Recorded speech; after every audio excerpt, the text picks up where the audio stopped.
o'clock, we'll call the meeting to order.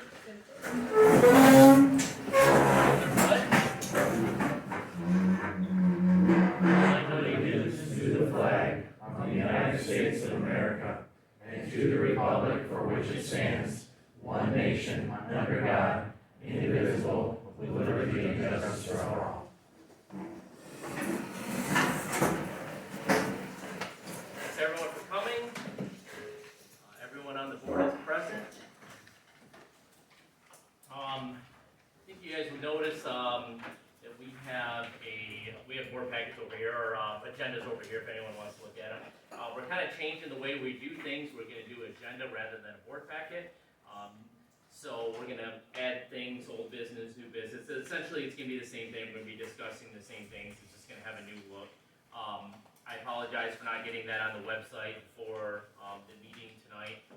From here on out, I'll make sure everything is good to go from there. So, any discussion or changes to the March meeting minutes? All right. Motion to accept the minutes? I'll make that motion. All right. Motion support. Any other discussion? All right. All those in favor of accepting the minutes signify by saying aye. Aye. Anyone opposed? All right. Motion carries on that. All right. So we're going to move to reports. We're going to start with our new fire chief. Hello. How's everyone? Great. Good. Alright, I got a few things. Jaws testing had jaws testing this last month, went well, everything passed. Hump testing is coming up next week for our 2 engines and our mini pumper. We also had CPR training last month, 12 in attendance, it's put on by Twin. Thank Twin for that. We will be hosting Chiefs meeting here next month, May 21st at 7 p.m. For what was that, Scott? Chiefs meeting, monthly Chiefs meeting. It's our turn to host. We have posted an assistant chief position. It will be posted for 2 months. We had 3 guys that went through academy. All 3 have passed, and so we have 3 new firefighters. We're excited about that. We had our retirement party for the guys yesterday. I thought that went great. Great attendance. Thank the board members that came. Thanks for your support. And I also like to thank you for the website, for updating the website on that. I appreciate that. I plan on going tomorrow to pick up our chainsaw for our DNR grant. Keep that moving. And Easter is coming up this week. Easter egg hunt, we'll be going to the Easter egg hunt at St. Michael's on the 19th, Saturday, 11 a.m. And I'll also be attending the Easter Vigil that night. And that's all I have. All right. Thanks, Scott. Does anyone have any questions for Scott? All right. Mr. Harris wasn't able to make it tonight. Our zoning administrator, Kurt, do you have anything for us tonight? So just a couple of parcels are being investigated for the storage pods that are a couple of them are actually just using them temporarily for because they're moved here. The one gentleman I called today sounded like he was hinting that he might want to try and make them accessory buildings. I informed him that's not legal, but he said okay, well he's aware of that, but he's got to move the stuff out. We usually give them some time to take care of that issue, so those are in process right now. Did have an email on a potential Verizon tower on a Maple Grove owned parcel. I'm guessing we'll probably talk about that at some point. So Yep, I do have that on so far. All right. Does anyone have anything for Kurt? Thanks. Move on to. Oh, actually, Okay, go ahead. do you have anything about the burned out building on Bishop? So I did reach out to Saginaw County because they that was scheduled to go into foreclosure at Saginaw County in March of this year. An individual paid off the tax debt of that with a couple we know who the individual is, but the individual doesn't have an address, they pay with a cashier's check, so there's no way, and, there's really still no easy way to, contact them. Saginaw County's done an amazing job with, trying to contact these folks, it's basically, it's a lady passed away, and then her children, I think there's 3 children that are still alive, and they've sent many certified letters, and certified letters will let you know if someone accepts it and signs for it. I would say there's at least 65 letters sent out, so they send like 8 to each person. And the only letter that was ever acknowledged was by the mortgage company. So none of the children have acknowledged it, but one of them paid the taxes. So I'm at the point where, well, if they're willing to pay the taxes, that means they want to keep it, and that means they gotta clean it up. So we're in process of, the next steps is to figure out who that is, and then say, okay, you've got some time to clean this up, or we're gonna do it and charge you. So I think that's the next logical step there. But it won't be in foreclosure again for another year. So- What's that process look, sorry, I didn't mean to interrupt. No, it's okay. What's that process look like if Saginaw County can't get a hold of that person? So that's what was happening, is they were at the very tail end of that process. It was gonna be the end of March, it was gonna go into foreclosure, and then Saginaw County was gonna allow it to be open for auction. We had 2 or 3 people in the township that would wanna buy it to clean it up. Like I said, 2 days before it was gonna get into that process, they paid it off. So now it's back in the loop again. Gotcha. So, well, then guess what? Clean it up. So that's kinda where I'm at with that. Is it a possibility to have the township clean it up, pay for it, and then add it to That's what I think I wanna do, but I think Okay. we have to somehow get to someone that, like, to me, the person that paid the taxes would be the one we would notify and say, look, you paid the taxes, clearly you have an interest in this property, then clean it up, or we will. But Yep. if we can't ever legally get a hold of them, then we're kind of stuck. But like I said, can we look at the check and see what the address of the check was, and say, no, they paid the cashier's check. So, whatever it is, they're very intelligent people, so I don't know. When did the lady pass away? 2 years ago, been a long time, yeah, The house has been burnt yeah. for Right, 2 but I years. was wondering, the probate process, how long that might have taken, should not take more than a year. This was Saginaw County that told me that, and from when it started, the end was March of this year. So, it's a long drawn out process for sure. I think for them, because they have to prove that they've given every opportunity to someone else who's next of kin to get that property. And, no, that's where it's at. Kurt, on that burned out, what about like on Gary Road, up towards 13, is anything being done about cleaning that up, that place that burned a year or so ago? I know that, Alex did something with that, but I'd have to look at my email to see where that status was. He was heading that one up. Alright, thank you. Anything else for Kurt? Thanks, Kurt. All right, I'm gonna split yours off, and we're gonna go to the planning commission, discuss planning commission meeting, or any updates the planning commission has. Draft, did anybody have a chance to go over the emails Scott put out on the draft and for the 25-year plan? I remember roughly. Are we prepared to go on it? Scott's here, he said he would answer some questions, or, I know it's a short time, if, and I also contacted Wade Trim, a gentleman named Arthur. He's open to come at our next board meeting if we wanted more time to look through this, make sure if there's questions, whatever Scott couldn't answer tonight, he would be able to help us out in a month. You know, it's so, I don't know, he drafted me a resolution that we could pass and move it forward, or motion to table it a month, and everybody get on board and read through this. Did you get it, Joe, the email? What's anybody's thoughts? I didn't get a chance to read it. I would actually like to table it a month, give us all a little time to absorb it. I would It's agree. a big deal. Yep, there's a lot, it's And, definitely. and in that, along with that was a map, the land use map also. So, any questions of that then? So then I'll, make a motion that we table the plan until next month. Okay, And I will get a hold of, Arthur and find out, you know, what the cost, what's left to the, Scott informed there may be some money left from the original contract to cover that next May, at the May meeting, so that will be I'll the support that. 17th or something, am I right? What is the next the meeting? next meeting, Scott, do you know the exact date? I have it on my calendar, but. Well, you're talking about the special The meeting? board that meeting. Yes, Okay, yes. okay, Our it's a special meeting in May. Special meeting in May, and then there'll be the second Wednesday in June, but that's not, we're talking about the next board meeting. Correct, yes, Scott, Yeah. yes. Okay. Yeah. I'm sorry, I should have said the board of trustees, not the Okay, planning commission. gotcha, not a planning commission meeting, okay. Scott, do you have anything that you would like to add? Well, we Just- went up to a motion. Oh, okay, Yeah. oh, you wanna, He supported it. okay, so, Yeah, table it for a month. okay, all right, so yeah, we have motion and support, to, Discussion.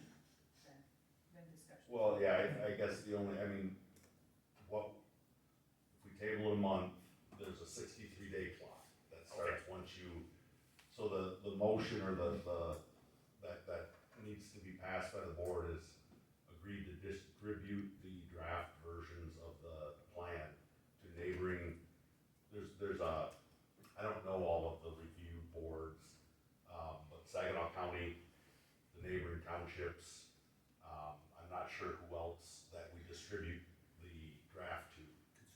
Mentioned Consumers, railroads. railroads, yeah, there's Yeah. a lot of the utilities. Yep. So there's a 63-day clock there that before we end up with a public hearing, so we just gotta be conscious of the fact that we're gonna probably run out of money from the original contract and need to continue on. We'll have to check with Arthur and see where we stand on that. okay, Just be conscious of pushing it out like that. Well, and after the public hearing, then what happens? Once the public hearing is completed, I think it comes back to the board. Right. For final, adoption. So you guys aren't motioning to approve this tonight, you're motioning to open up the timeframe for the public hearing. so if we have, any edits that we would like to see, Okay. we can still. You've still Yes. got that time, so Okay. it's up to you guys. You can start the 63-day clock tonight, based on the planning commission saying it's ready for that, or you can table it a month and move forward, waiting a month. Just so you're aware, the timetable will be pushing out to the end of the year pretty soon if we. If we push it off another month, you're saying, okay. With that being said, Well, I mean, We still have one discussion. you can read the motion, the resolution if you want, but it is to just start the clock of the 63-day, to start letting them push it out to all these agencies. If we table it a month, then you're starting that 30 days later, because it's actually about 5 weeks, because where this week is early. Yep. So, if you wanna read that motion we have a motion we on have the a table. motion on the table right now. So, to table it, if you Yep. wanna run I have that a first. question for Scott. Yeah. If I can ask. Yeah, go ahead. I wanted to ask you, at one point there was a discussion on partials. Did we make a decision on in one area, we're gonna have So- a 2-acre minimum? Well, we haven't, so the master plan and the future land use map has the zoning proposed. So we reduced the number of zoning parcels that we have on the And then map. the next thing is. And there's, in the master plan, there's a table that maps the two together. So you have your existing ordinance, which says we have A1, A2, B1, B2, and then there's a table in the master plan that maps them to the new zoning on the future land use map. On the future land use map, the proposal says everything north of Volkmer Road would fall into A2, and then everything south would be A1, or we have the residential, the commercial is all south of that as well. Just take a look at the map, and then today, if you were to adopt a master plan, and everything falls under the existing ordinance. So today, what you have is, you would have A1 and A2 based on the future land use map, and the enforcement is the existing ordinance of what's possible for those properties. And that is 1 acre throughout, So it's, so and that has then not changed. if we get to a point where we execute the master plan and update the ordinances and take some of the suggestions from the master plan, that's when you can start to say, in these areas, we want to allow smaller parcels for homes, and in these areas, we'd rather have larger parcels. And so None of that changes until you execute the master plan and update your ordinance. If that makes sense. It would take an ordinance. It would take an ordinance update to change parcel sizes and things like that. That's right. Anyone else have any questions for Scott? So if you were to do this, it says, and again, Mark will read this, as he goes here, but it says, setting the required planning commission public hearing, formal adoption of the master plan for the day and date, insert the next planning commission after the 60-day review period, which that puts us at least into August 13th, is that what you have? If you went If you did it forward today. today, we would hit the August meeting. Right, the June, you won't have, that's not 63 days. Right, Okay, that's right. so you're at the August 13th. And if we push it back a month, your 63-day clock starts there. Yeah, You- it would start while you're June. You should hit the October meeting at that point, Yeah, and then right. it goes from there back to the board. So you're pushing to the end of the year for the adoption if we wait one more month. Okay. So we have a motion for the table right now, and, the current motion is to table this until next month. So we can go ahead and do a roll call on that, all in favor of, pushing this or tabling this until next month? Under no discussion yet. Yeah, Board absolutely. is, after hearing Scott and what we can do with this, is, I mean, just you like to table it for information, are you still good with that? Well, I'll you're the one who table it. motioned and Joe Yeah, seconded, okay, all right, all good with, all right. So, so then you just vote it up or you vote it down. so, all those in favor of, Well, if you want a roll call, do just roll call call, it. okay, all right, go ahead, Tish, Uh, yours, I'll vote that we can motion today. okay, all right. Today, Well, I'm okay with. Support. voting. You're saying no to the motion. I'm Say saying no to the motion. yes. I'm a no. oh, Yep. okay, you'll rather Because the table motion it. is to table it. Yes. Okay, I'm voting no. no, I'm voting no. I'll follow suit with no, Okay, I no. have the information I No. need. Okay, so that motion fails.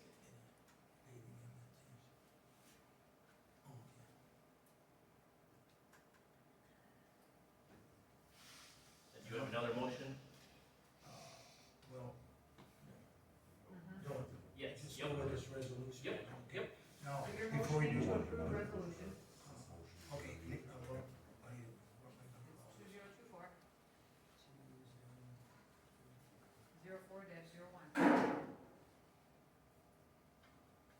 Just like that.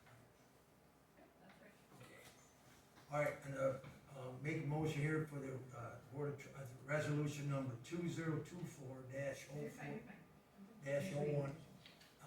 Resolution authorizing master plan distribution and Board of Trustees adoption of master plan. Whereas the Michigan Planning Enabling Act, MPEA, Public Act 33 of 2008 authorizes the Planning Commission to prepare a master plan for the use, development, and preservation of all lands in the township. And whereas the Maple Grove Township Planning Commission has undertaken a comprehensive study of the demographic information that regarding the development of patterns in the township and the community charter, or, character as required under PA 33 of 2008, as amended. And whereas the Maple Grove Township Planning Commission has prepared and updated to the existing Maple Grove Township Master Plan and hosted a Maple Grove Master Plan open house on January 26, 2025 to solicit public input. And whereas the Maple Grove Township Planning Commission passed a motion at its April 9, 2025 meeting stating that the master plan is ready for distribution to review agencies as mandated in PA 33 of 2008. And the Planning Commission further recommended that the Maple Grove Township Board of Trustees approve the draft master plan for distribution to the mandated review agencies for the required 63-day comment period. And now, therefore, let it be resolved that the Maple Grove Township Board of Trustees authorizes the Secretary of the Planning Commission through the Office of the Township Clerk to distribute the required notification letters to the reviewing agencies and entities stating the commencement of the 63-day mandated review period will commence with the distribution of the required letters and setting the required planning commission public hearing regarding formal adoption of the master plan for 8/13 of 2025. And the what would I do, midnight? It's probably, what time's your meeting, 7? Seven. 7 p.m. So, expires at 7. Well, Make it midnight. we'll make it in. Yeah. Okay, In case expired in case at someone's long. I don't think it matters. Time. 12 p.m. midnight, expiration date on 8/13 of 2025. So be it further resolved that the Maple Grove Township Board of Trustees reserves the right to approve the Maple Grove Township Master Plan 2025. Yeah, 1 second, I Yes. think, because it said, where is it said we talked about it at this meeting? Because you said April 25th, but it's actually the 14th, we moved our date up. In April 9th, maybe? That's you, that's the planning Yeah. commission. And January 26th. All right, I'll reread it when I get there, but it should be this date of the meeting, but okay. As far as this date? No, it's fine. It was the review date that we did? That's right, we'll figure it out. Go ahead. Okay. So a motion to approve the resolution made by myself, Mark Evano. I support.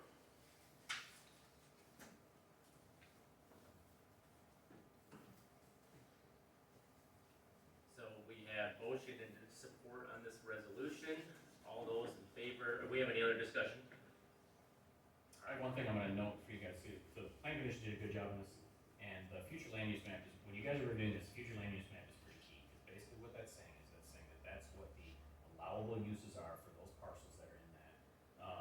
Now, the way that they have it now, where A2 is a whole block, is much more uniform for enforcement of that. Right now, we have stuff splotchy all over the township, there's no rhyme or reason as to why we are zoning that way, so, but just, if you got any questions on what that means, feel free to reach out to us, but it's a key thing, so, review it cautiously. Okay. Thank you. So we have motion and support in this resolution. All those in favor of accepting it, as posted, I guess, signify by saying aye. Any opposed? All right, resolution carries. Mark, did you have anything else regarding the planning commission that you would like to discuss? No, Okay. just one thing on old business, we'll do that later. Okay, Thank you. yeah, thank you. Thanks, Scott. Yeah, appreciate you coming, Scott. All right, Ron, you have anything for us? Yeah, I got a few things. Reconciled, obviously, the taxes with the county. And also, we have a few CDs come due, so I put the investment and loan in the packet. Actually, I noticed the loan fell off that page, but it's for the fire truck. I think we're down to 39,000 something on that. We pay it twice a year. Interest in one payment and then full principal on the other.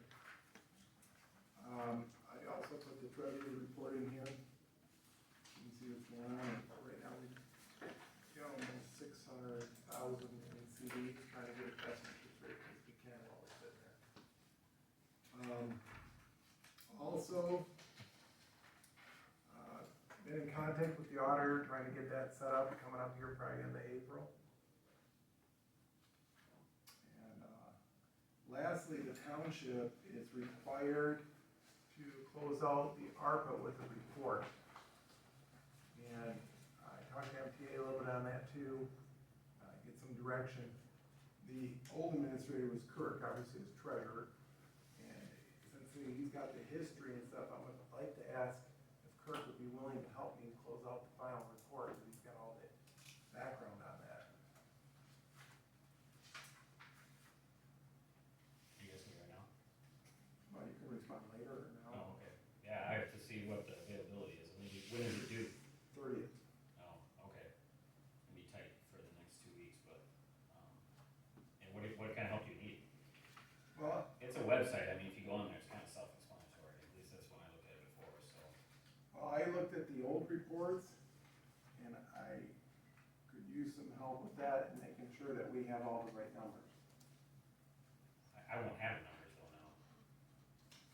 You would have closed out the accounts, I don't know that I would know the numbers without digging into them pretty deeply. Well, the individual reports, what we started with, so. Okay.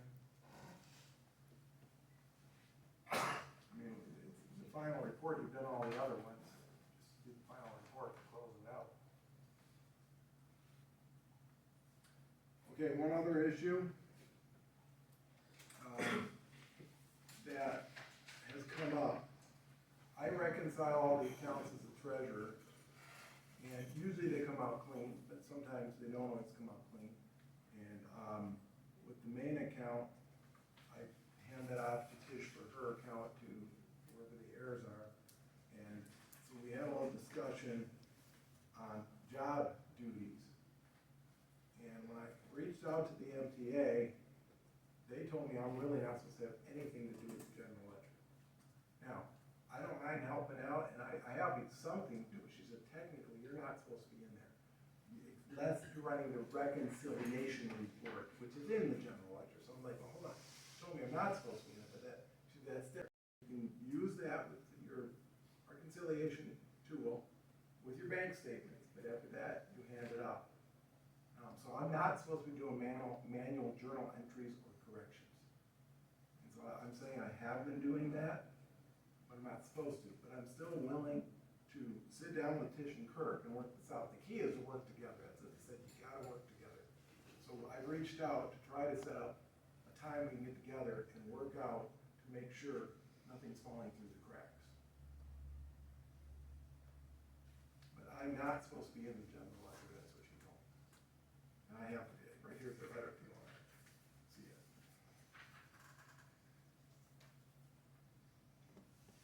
All I can say is, over the past 9 years, I've never done it. And if you even look back at all the minutes from the past, shoot, before Kirk was a treasurer and Cheryl was doing it before Kirk.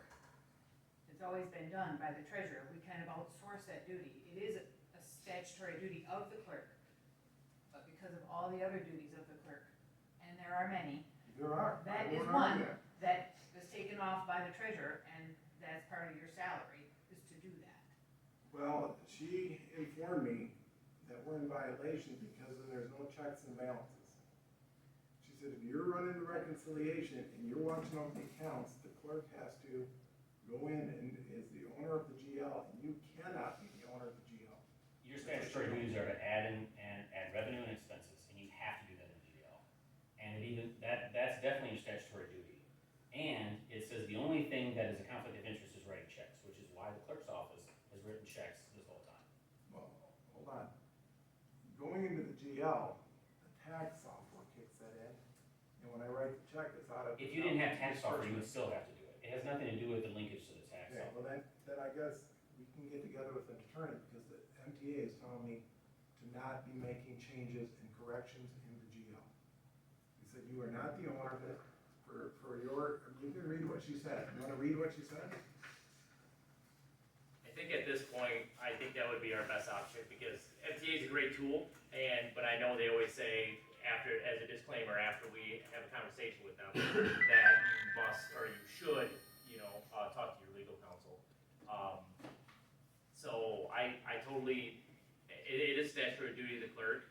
I know historically the treasurer's always done it, so, I'm gonna make a note to reach out to legal counsel, and if either one of you guys have a specific question that you want me to add into that email, please let me know, and, Well, my thing is, I wanna work together. yep, I'm The willing to deal is, help out. even if you talk to any other clerk, they're all doing it this way. Whether MTA says it or not, they're all doing it this way, because there is so much. I mean, I'm in charge of elections, record retention, website.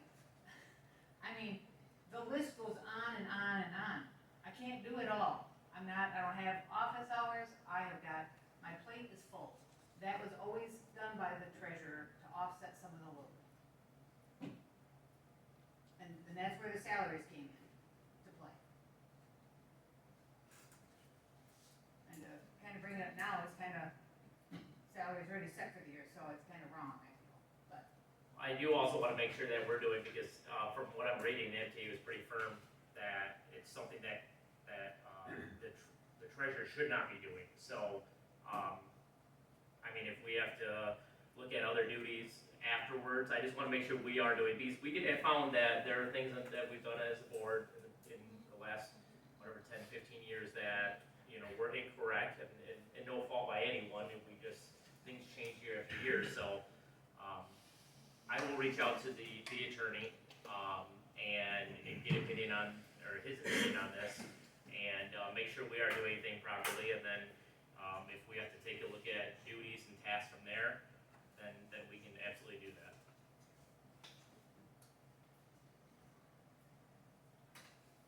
Is that fair? Okay. Was that all you had, Rob?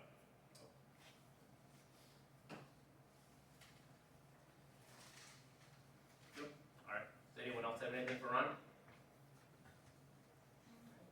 Tish? Remember that May sixth, there will be an election for the, Montrose, but it's only Montrose residents only. That will be all day that day. And then the public accuracy test will take place immediately after the board meeting, so if anybody wants to see how the election equipment run, stop by over there. We do need to talk about payroll. So we need to move all our people to being paid in arrears. Not necessarily board members, but it's probably better to just do everybody, I would think.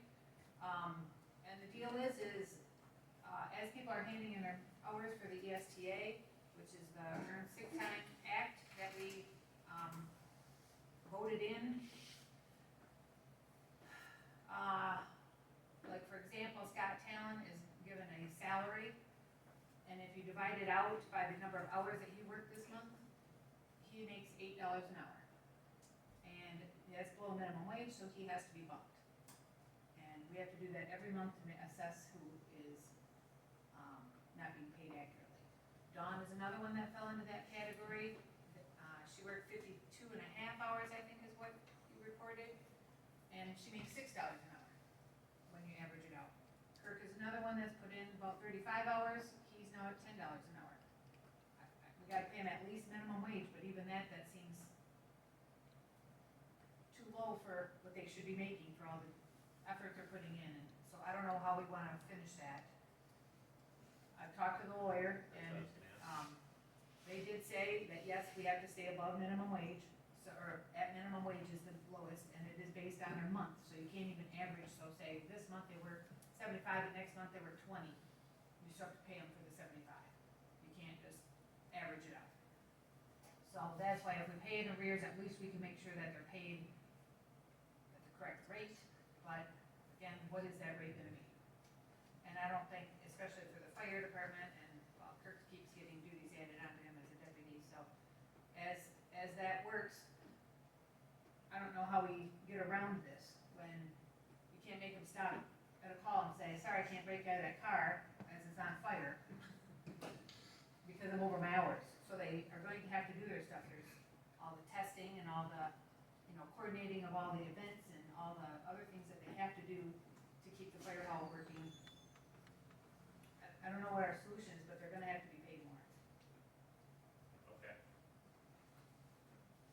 So, we have two different, I guess, conversations here. So, are you saying that we have to take a month off from paying certain? We're gonna pay them in arrears so that when this situation arises, we can pay them accurately, because right now, for this month, I owe these 3 people a check that's bigger than what they're getting today. But if we do it in arrears, at least then we can have an accurate number before we cut the check.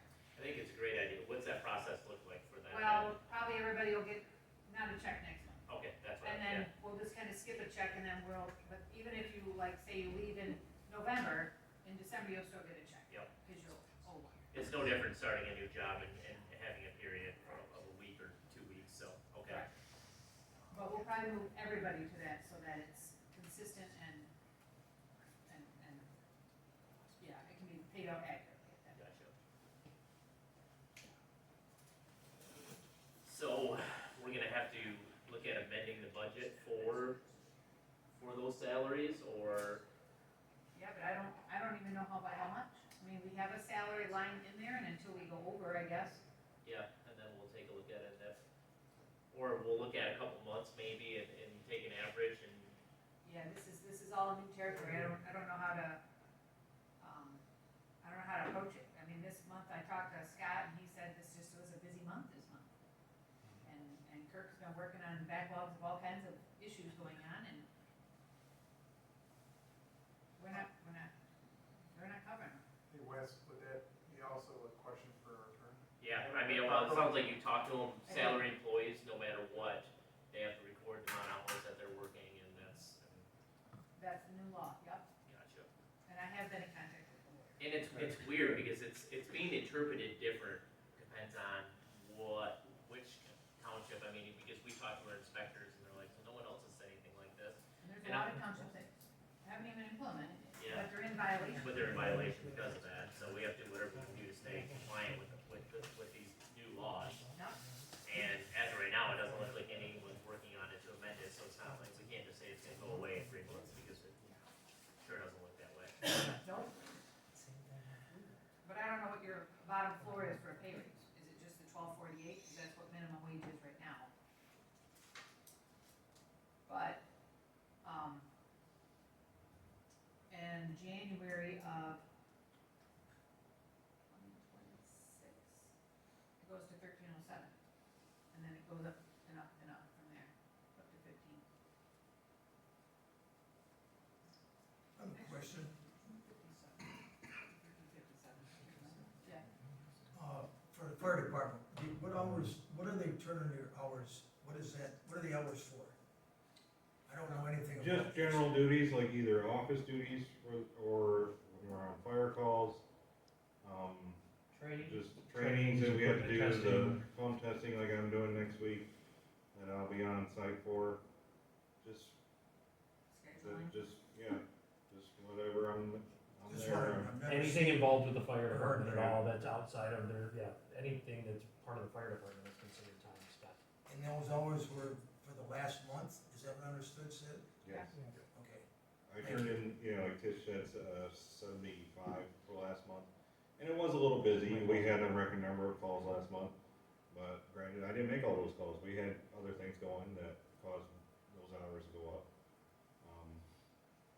So Yeah, I didn't know that was even going on, thank you. I did, the quick math, based on the 12.48 an hour. I think if I'm over 62, 63 hours, I'm past that threshold, is what I figured. Right. At one point in the past, when I was keeping track, I'd do 40 hours a week sometimes. Yeah. A week. Right, and there Yeah. there was a rule that you could front load it with all the hours, assuming you guys all work 40 hours. But at that point, then we screw ourselves with the minimum wage law. Yeah. I- So so I guess what was the attorney's recommendation? I mean, was like, re-looking at their wages and paying them, Well, you have to meet the minimum wage. okay, I mean, so just pay them an hourly wage then? it could be, I mean, that's for the board to decide, that's Yeah. not really for me to decide. Yeah. I mean, technically, if he worked 10 hours, he should still get his salary, because that's what it is. It's divided out per month. Yep. It's not based on a, yearly thing anymore.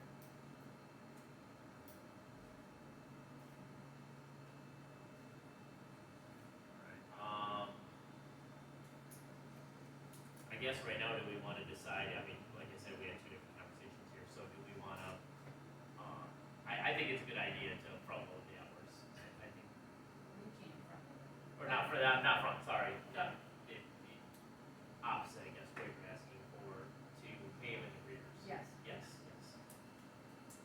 I think that's great, I think, I mean, that's pretty standard at any job, so.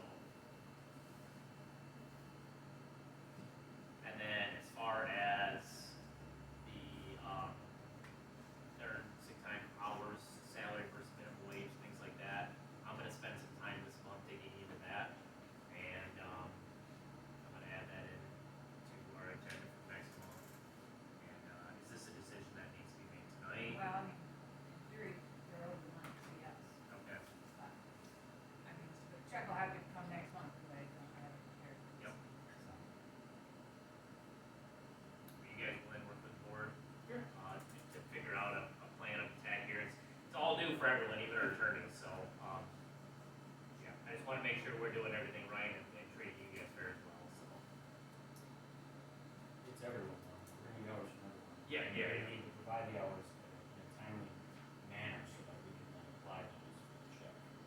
that being said, did you get the hours from everyone?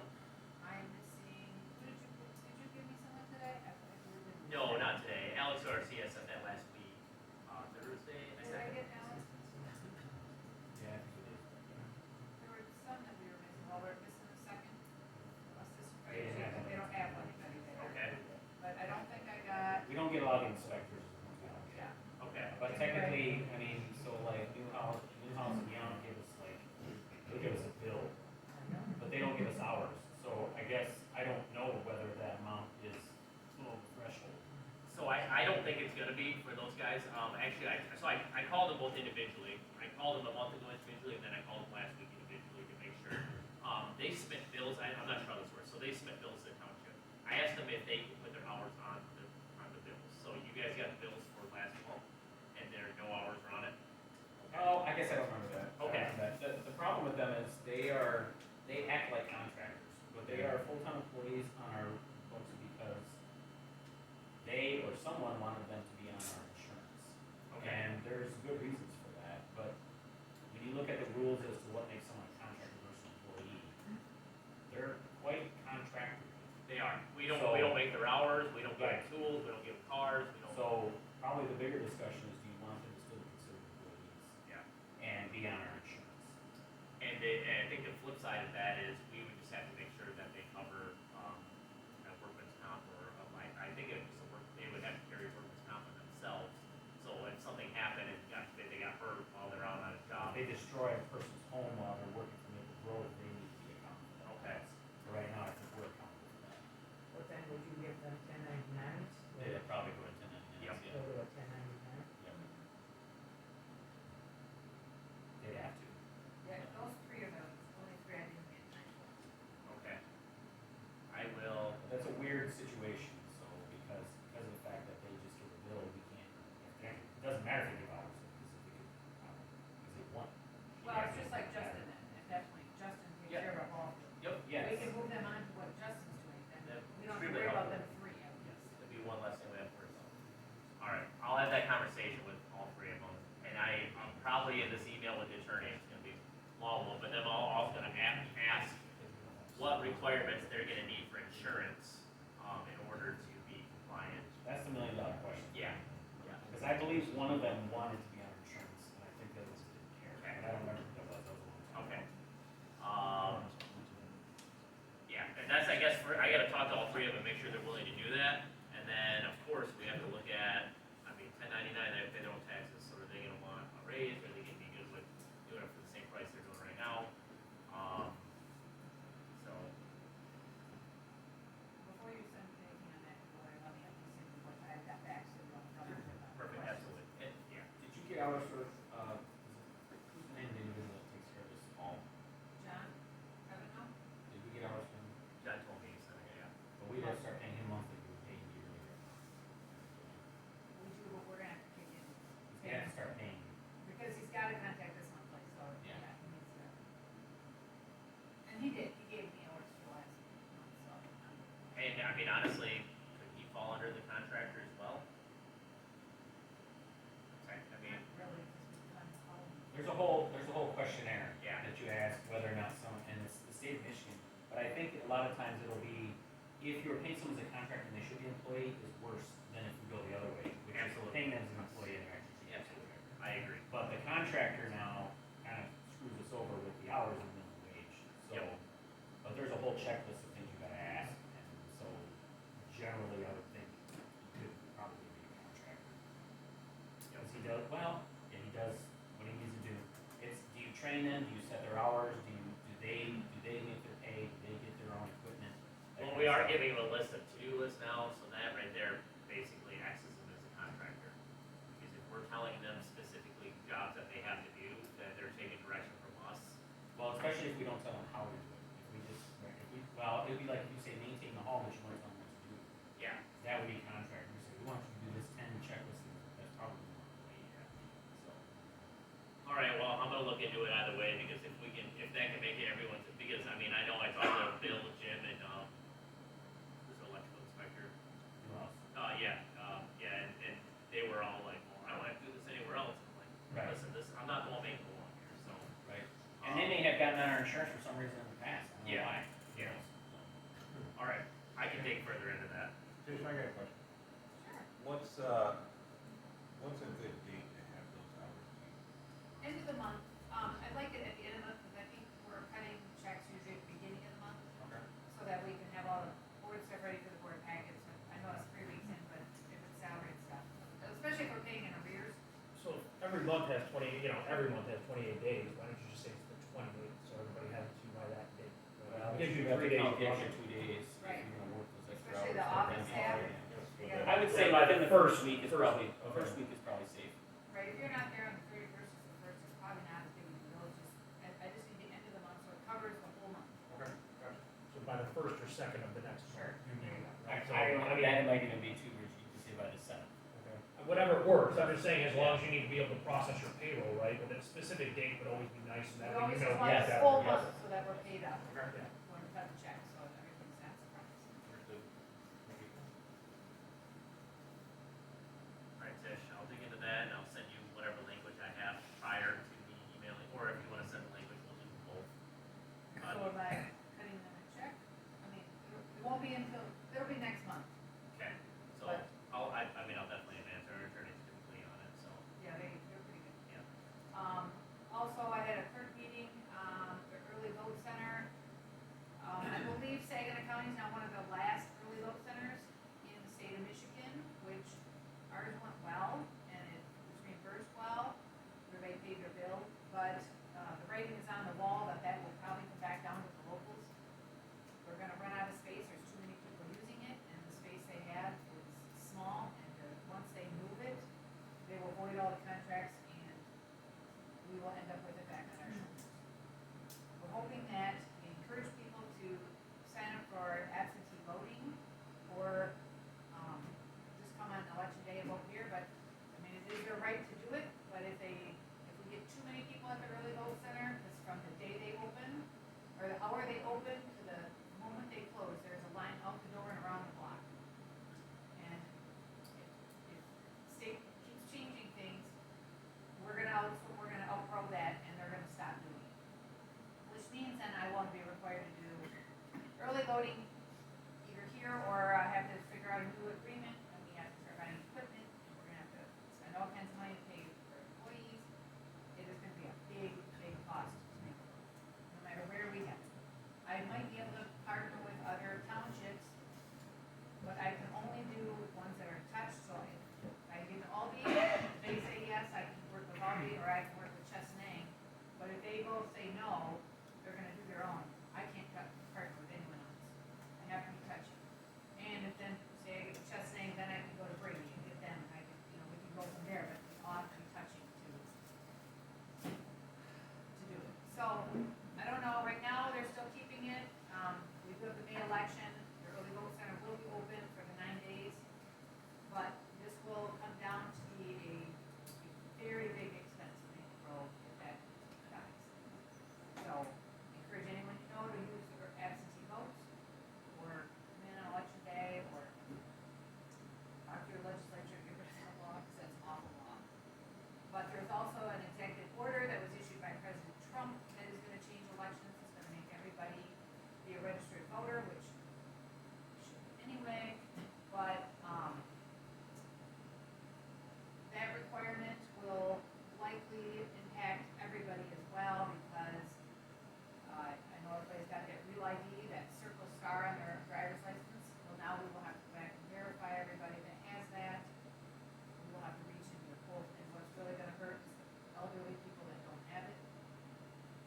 They're gonna be needing to do it, they won't be able to vote, it's just gonna be a mess. Also, the voting equipment we have does not meet the requirements that is set out in that, executive order. Once you cast your ballot, you have to get a receipt, and there's no process for our election equipment to have that. So all the election equipment will have to be purchased, we all have to come up with a plan, and there will be no funding for election equipment at this next round. Our election equipment is about 7 years old, so the RFP is going out pretty soon for us to get new election equipment. So probably in 3 years, we will probably have a new set of supplies, we don't know what that looks like. But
Hey, you know, at least you get minimum wage for it. doubt it. So, we'll see, we have a couple squirrely kids that might want to do it too, so. We'll get it done.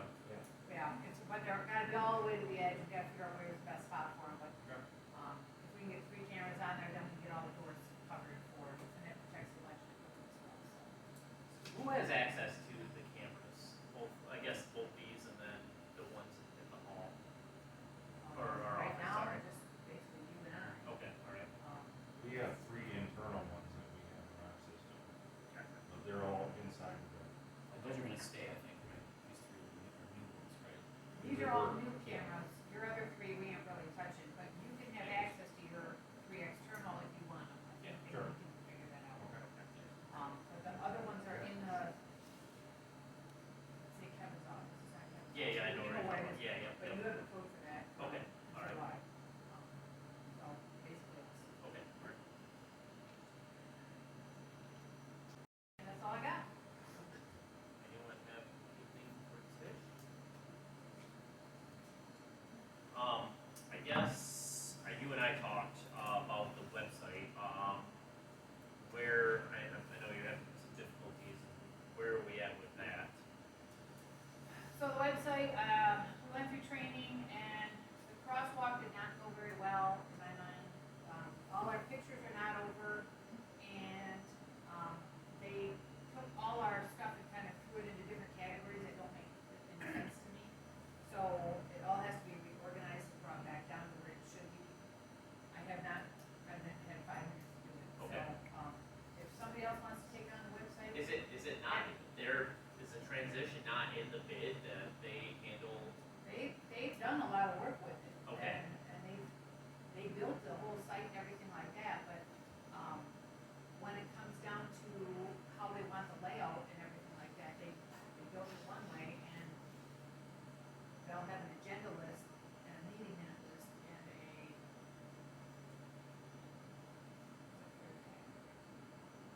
resolution. But they threw them all in the agenda. Well, we don't have our agenda broken out that way. They just took our stuff and put it up there. It doesn't make any sense. Is there like a mobile link that you can sign on that's not live, that you can look at the website as is, or how does that work?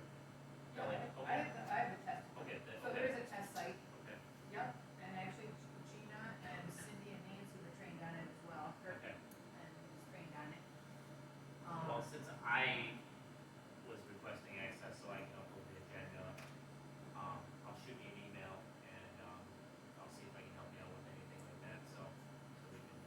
Yeah, I haven't had any chance to look at it. Right. And we do need to set a go live date. I have, Okay, again, none of our stuff is up there, so, yep, so we can't do anything right now. well, we can do a lot right now because they want us to go in and kind of start fixing it, but I just haven't had any time. Okay. Not a problem. Thank you, Tish. Mark, I know you already talked about, planning commission, do you have anything else for us tonight? Just with the whole business, I'm throwing with some papers. A while back, we had a discussion about John, and I don't know if that's gonna change now with this law, as far as, it's talking having a checklist, what his responsibilities are. So, oh, yeah, okay, all right, thanks. Good, thank you. Okay, anyone else have anything for Mark? Thank you, Mark. Joe? Do you? Okay, yeah, with discussing John, I did meet with him, he's one of the topics I would have, I did sit down and have a, meeting with him. We went over all of his duties in the hall, in between, when they rent the hall out, what he does, basically every single step that he does, right down to the keys, down to the deposit with the girls, and, per our conversation, everything seems to go quite well. I think we have a lot of, return customers that we're used to. There's a few names out there that we know, okay, we gotta just make sure that they did what they were supposed to, but, everything I had, the conversation with him was, right down to restocking the supplies in the supply room here, in the event that he's out of town, we have a backup plan as well, as far as checking the hall out, so, she says he normally does struggle, but I let him know that I'd be willing to help there, so.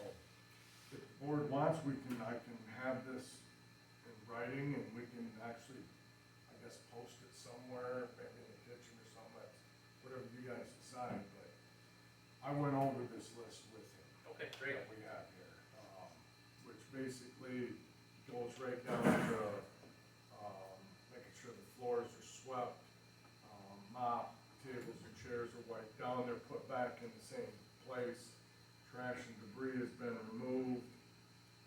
Like I said, no damage with the furniture, fixtures, make sure the walls, doors, windows, everything's all good, no damage there. Making sure we don't have any broken or missing items, keys are returned, the locks are secured, and then we do a final walkthrough to verify all the areas from the private event are good, document it, and then we return the deposit. Once we've determined that. So, on my end, as far as the hall goes, with the way things are operating with John, I don't see anything that throws a red flag that we should change something. Okay. How come, the other time there was Brian, I think, mentioned about the hall where the flag out front and the lights weren't on and. Well, that was my question gonna be, that there's nothing on there about the exterior. No, we did not discuss anything on the outside of the building as far as maintenance goes. It was solely to do with rentals inside the building. So if there's additionals, then we would need to address that, bring it to Well, his attention. I think it's the hall, so I would think the external counts. It'll be a matter of a few things. Yeah. Yeah, I don't Be think something. lights, and then flag. Yeah, that was a, Brian that brought it up, that he was gonna take care of it, well, somebody here should be. Right, somebody here should be taking care of it in good order, and we can pay If that. there's nothing on there, Joe, external, I mean, we could look, have that Sure, discussion, look absolutely. at a few things, the lights, whatever. If there's a couple of things that need to be added, we can talk with John about it. Yeah. Maybe a few exterior things, walk around the building, type, lights, flag.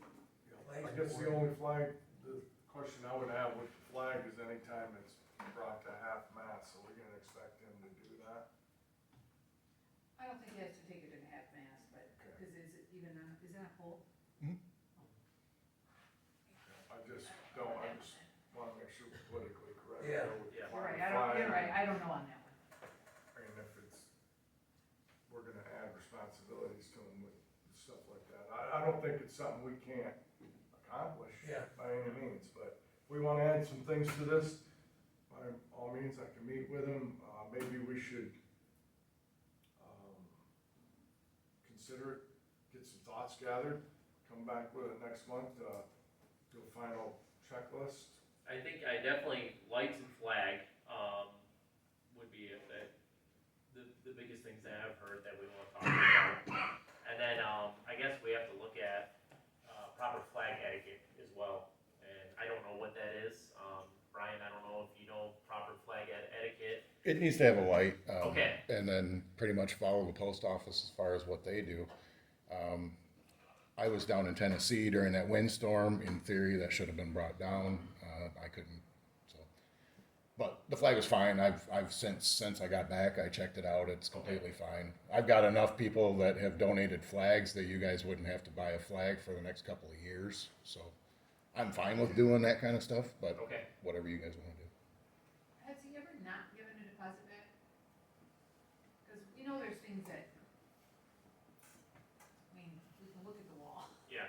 but I mean, I know those aren't current, so it's hard to tag somebody now for it, but I'm saying, once we get going, we need to set rates of what those fees are gonna be. Absolutely. And And penalties. I think we discussed that we're gonna focus on the bathrooms this year and worry about the hall next And year. that's fine. Yes, I'm but just saying, but what if something in the bathroom gets, You're absolutely right. there needs to be a. Or even, I mean, our brand new ceiling tiles. Yeah, people, they stick you know, something in them. Yep.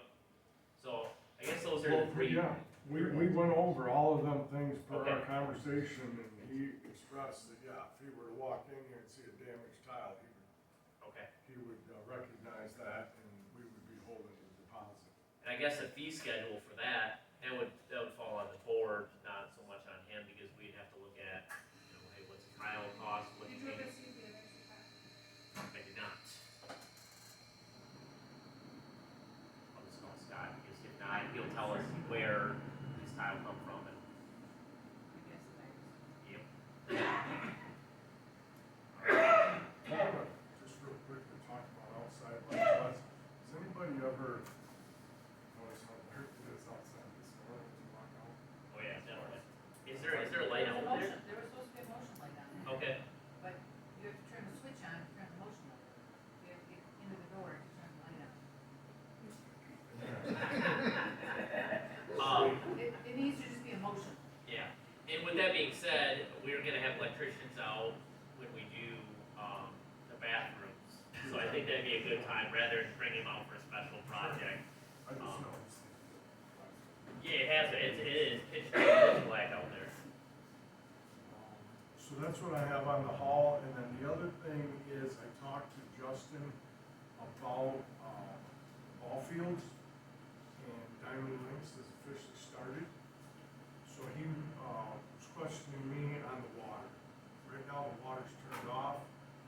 Said normally we don't, turn anything on before May. I looked at the forecast on, imagine the only reason we don't turn it on is due to freezing. Yep. right? Yep.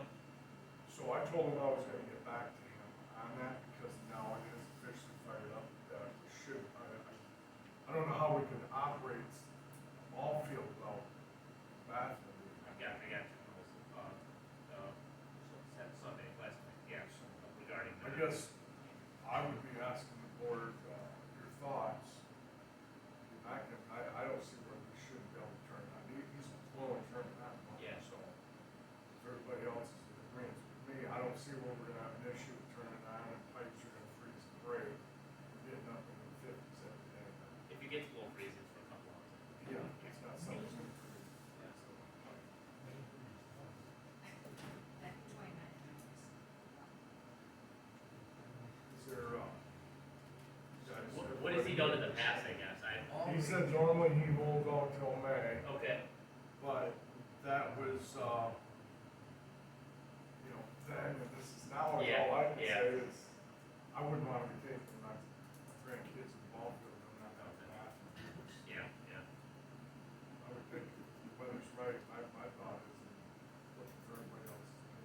I They think, start the board earlier, Joe, that they are in front of the gate first. I don't know if we started early this year, he didn't get into that details, he just said, hey, Diamond Links, I guess that would be something that we have an agreement with Diamond Links. So we have had a few conversations with about them. Yep.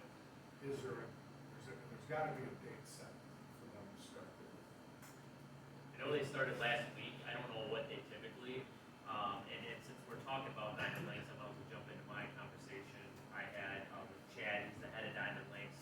At 250 kids this year, so we talked about charging, Diamond Links to use our park and ball fields. And, he had no issues at all with that, obviously this will be for next season. But he wanted the board to propose something to him, so he can take to his board, his group, and have that conversation. So, with that being said, also, I know we've had traveling teams contact us in the past and wanna use our park, for a weekend. And he said that they can accommodate that, because they don't have games Friday, Saturday, and no games till Sunday at 5 o'clock. Next year, if they wanted us to not do any Sunday games, he could fit it all in during the week. So that would open us to reach out to some traveling ball teams and see if we can generate some revenue to rent the park out to that. I know there's big money in that. Might be another source of income to help pay for the park and maintaining the park. So, that's a thought for next year, but that being said, I wanna keep that conversation going with Chad. And I have no problem talking to him about when do we turn the water on. And, If I were to guess, like when I coached back in the day, maybe games start May 1st or whatever, but some of the coaches are getting the kids out Oh, to yeah. practice earlier than other teams. Yep. That might be a factor here. Yep. We just didn't get it. But I thought in this scenario, I didn't see that I should have turned it off. And I think a May first is a good date, but tentative on the weather, right? Yeah. I mean, we look at it April 15th, and, I know they started last week, and it depends on the year. Last year it was 70 degrees, you know, so, I don't have problems turning the water on, I think the weather should be fine, so. Okay. I know you're new to that, Joe, the drain down process, was good there. I've never done the radio process. I just, you know, if you have water on it, and forecast is 4 or 5 days, of cold as it's a big job to drain it down, just to protect it. I never did it either, that's what I was wondering. It's better to bleed down the lines, I guess, or Yeah. whatever, but, I mean, if accommodating some water and you push it under shove, you drain it down for a few days. Yeah, I think that's a fair conversation to have, yeah. I know if I could back up, I would be 11. Yeah. Because they don't have to be accountable for nothing, but, you know, Friday, Well, just figured, Friday we're let's looking get them at some stuff. water and. Yeah. That's- Yeah, we don't have no freezing fears coming. There's just something here that we're holding in the 50s and above for the next 10 days. Tomorrow's supposed to be the coldest day, but Yeah. when do they want it? Like right away? Yeah, Cold water? he's just asking me, hey, when can we turn the water on there? They're out there practicing. I was up there last week picking up rocks and cleaning the park up a little bit, and I had all my kids, and of course, the local we pulled up there, and they're like, oh, I have to go to the bathroom, so, yeah. Okay, my opinion, I think we're good, but I think that's, to have a conversation with them and say, hey, keep an eye on the forecast, if something Sure. happens, what's it take to drain it down, and if he's willing to do that, so. Back to the charging diamond links, what do you guys thought on $10 a kid? He thought I that was, don't think we charge kids, I think we charge that. we charge We diamond charge links. X fee and they figure out how much they wanna pay. Okay, Cause they can make money or they can pass exactly what it costs, but I Yep. think you set a rate. Yep. We don't charge per kid. Yep. Would be my guess. Okay. Would be my suggestion. so, what, I mean, him and I discussed $10 a head, which would be $2,500.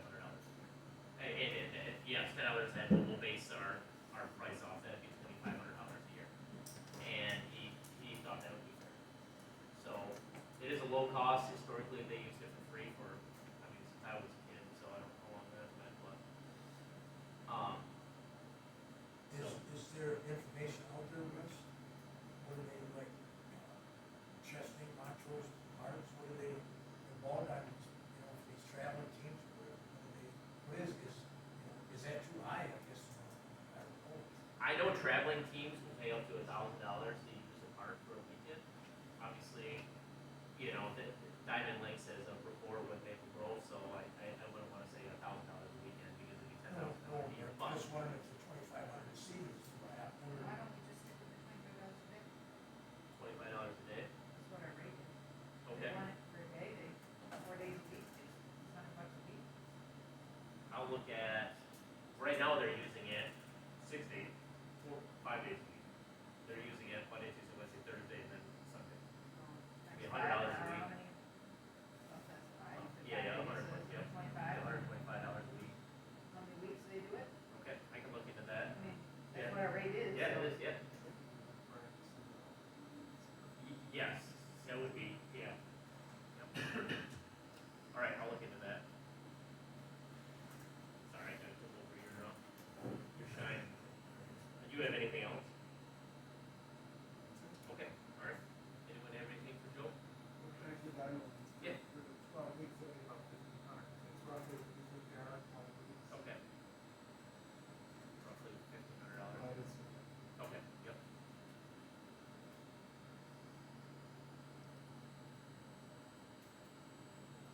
I personally think that's low, but I guess going by Well, we Tish, change our rate. yeah, maybe we change our rate then, yeah.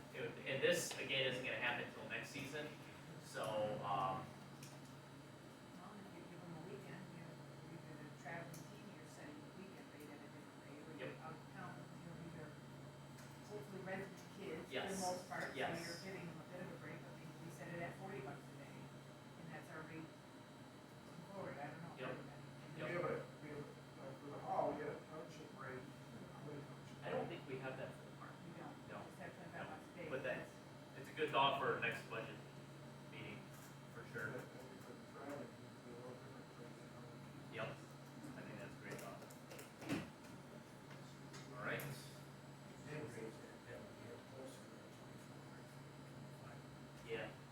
I think is fair, and he didn't seem to think it was unfair as well, so.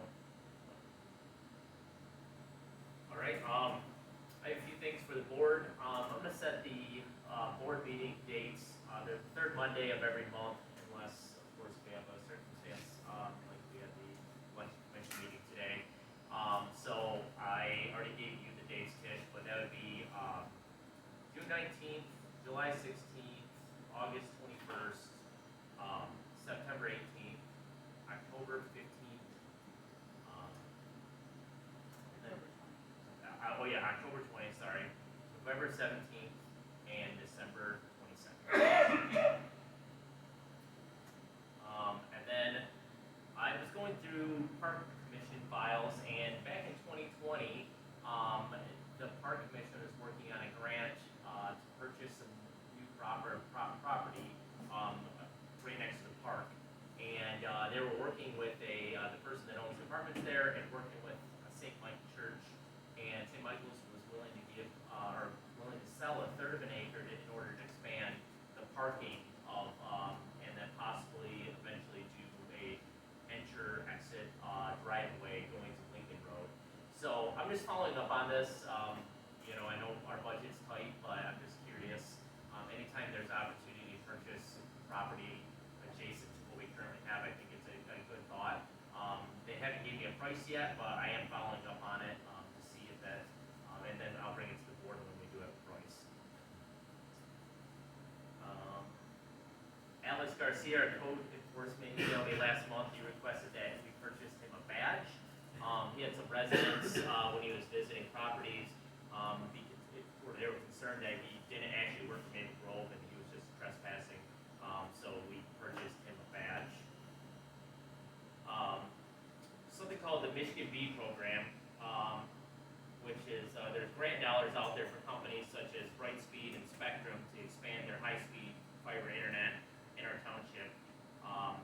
I sent a letter of support to both companies to expand that, to add to their grant for the federal government.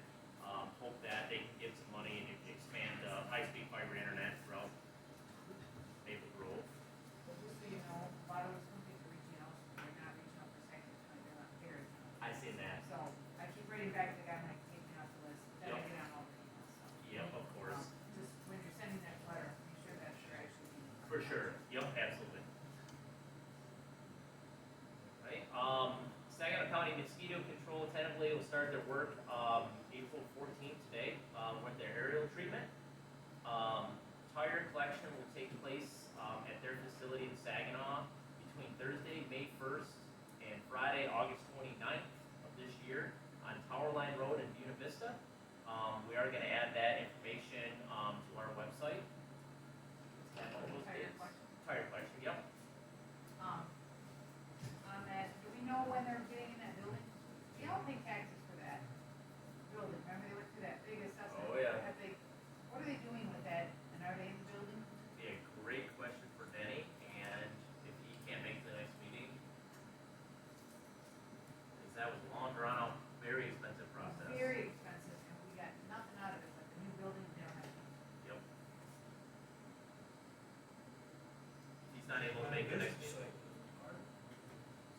I don't remember, they were gonna buy one, and so we approved that, and it was a huge expense. Yep. Now they just keep the money, They're gonna find the deed. and then they just sign the money, they're just keeping the money. Yeah. They should be returning. Yep. I reached out to Saginaw County Road Commission twice, for different issues due to the rain, and they were out same day to fix both those issues, so shout out to Saginaw County Road Commission. One of the issues there, within the hour to jet out a tube, that was flown over the road, so that was amazing. And with that being said, the culvert for Bishop Road will be delivered, the 26th of April. And the same day the crane's coming in, and I'm guessing they're gonna set it, the same day that they're delivering it, so, that'd be the 26th. I assume they're gonna do some good preliminary work prior to that, to get ready for that too. The township park grant was submitted April 1st, and, everything all set with that. More time into that than I would like to admit, but hope for the best. We'll hear from that, just after the first email, Kirk and I both received an email, that they wanna put a tower on township-owned property on East Road between Chesaning and Gary. First of all, I didn't know we owned property over there, and, come to find out, Mark told me it's the old dump, Maple Grove dump. Whether that's the parcel we're looking at, but we did have a dump there, man. Yep, East Road between Chesaning and Gary. It's a little over 5 acres, so, The letter that I seen, wasn't that something between Gary Road and Mulkey, did they allow all people within 3 miles? What did they specifically? so that's about where they wanted it, and then this was, they identified this as township-owned property. Oh, So- I didn't see that. Yeah, so with that, Kirk responded, typically these companies don't reach out unless they've done some initial homework. He did a quick scan on the property, and it has a 600 by about 290 footprint that would allow at least 145-foot tower with any adjustments, but it would still require a special use permit.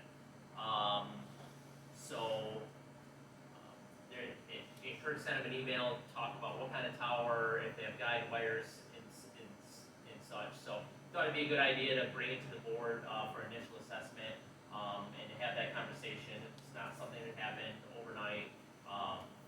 He did say that he did one for Brady Township, with a 100-foot monopole. Can you tell us what a monopole is? Yeah, so you used to see the towers, they have all those guy wires, they're really tall, the guy wires are supporting a monopole, basically self-sustaining, so it's just single pole, probably metal, usually metal, round, but it's concrete and ground, and it doesn't have any additional supports other than the pole itself. Okay. But I'm sure there was limitations on that one, but the one that we did there was 100 feet tall.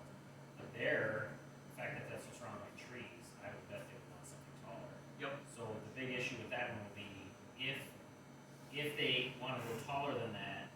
Right now, the residents next door have woods, but if the residents didn't put up a stink when we did a public hearing on that, in the future they could be limited to what buildings they can put on the property, because the setback distance has to be the minimum height of the pole, meaning if it can fall 300 feet, you don't want to build it 300 feet into the pole. Yep, So, okay. but I'm curious to see what they'll say. I hope that they just say 100 foot or something like that. Maybe they have new technology now like that. Why was it not? Well, you looked at it, and with setbacks, they could do a footprint about 600 by 290. The width of the property was about 290. Okay. So it has to be half the distance of that. So Okay, half the distance of that, all right. at max. Yeah. But that was me just guesstimating. And that's where the 145. It's foot likely line- it's 300 foot wide. Yep. You know, in GIS it's kind of hard to see exactly what the width is, but it's likely it's 300. So you got 150 foot pole. I think that's pretty standard. But I did talk to, I have 2 friends that live over there, and I just called, got their opinion, and they both were ecstatic, because that is a complete dead zone over there. Yeah. No phone service at all. So yeah, it would definitely benefit the residents over there, so. We'll continue bringing that to the board every month, Frank, with any updates that we have. well, that'd be a revenue stream for the township Yeah, absolutely. for the foreseeable future. Yep. So With that being said, is there any guarantee to put anything on it? Because there's this one right there, pick this up, and I haven't had a chance to talk to the family, but back in the day, I was told that they paid like 3, maybe 3 or 5 years of some that they never put equipment on it, they quit paying. And I'm just wondering that we don't end up with another tower in the township with nothing on it. And- well, our special use permit requirements require that they have to do the work within a year from when they start the project. If they don't, then the permit is invalidated. So if they did that here, they would have to complete the project within a year.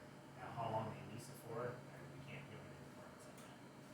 And someone still takes care of that. I don't know the details, so maybe if you wanna reach out to the family and see, but, I know that they still mow and take care of that fenced-in lot every year. It's actually looking high right now as I drove by it earlier today thinking about it, so, but definitely. Not against the communication thing, but if, just so we don't end up with another tower and nothing on it. If they're willing to make it work, that'd be great. Thanks. John Ebenhouse secured a check for just over $1,500 from a consumer rebate for doing all the LED lighting in here. So shout out to John for helping us in going through that process. Roughly a rebate check for roughly or just over $1,500. What? A consumer's rebate check for LED lighting added to the home. I think everyone on the board received a email from Gina regarding code books. We have not updated our last code book in almost 25 years. We just print off updates yearly after this. So she recommended that we upgraded those code books, which was, I don't know, and I can dig into that as well. Almost everything's electronic these Yep. days. Do we really wanna buy a book that becomes Just instantly sits on the obsolete? shelf, yeah. And if nobody's using it, and screaming that it's out of date, Yep. is anyone really using it? If it's 25 years old, Yeah, they're 1999 and 2000. So right, I get they're old, but yeah, I just not sure the need to buy something that's obsolete. I agree. We can continue just printing off the sheets every year, just shove them in there, and then Do we even we're have to have compliant. it? Yeah, or do we even have to have it? So wrote that down as well. So we will talk Maybe about our that. contractors. Yeah. That's a good point though, because if they are contractors, we would be supplying. We would be slot line, yeah, yeah. That's, maybe we just make that a requirement, all of our contractors to be compliant with whatever they need to do, yeah. Which would save us money also in the long run, so. Just wanted to say, congratulations to, Chief Andrus, 29 years of service. Chief Wendling, 52 years of service, and Joe Andrus for 56 years of service. That's absolutely incredible. And thanks to the gentleman that waited for consumers in my house after we pulled a guide wire out after the storm. So they sat there for 4 hours waiting for consumers, or all of 4 hours, I should say. So appreciate that.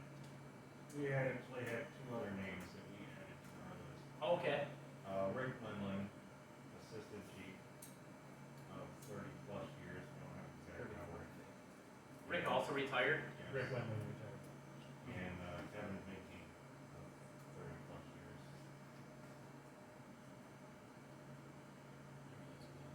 He retired in December.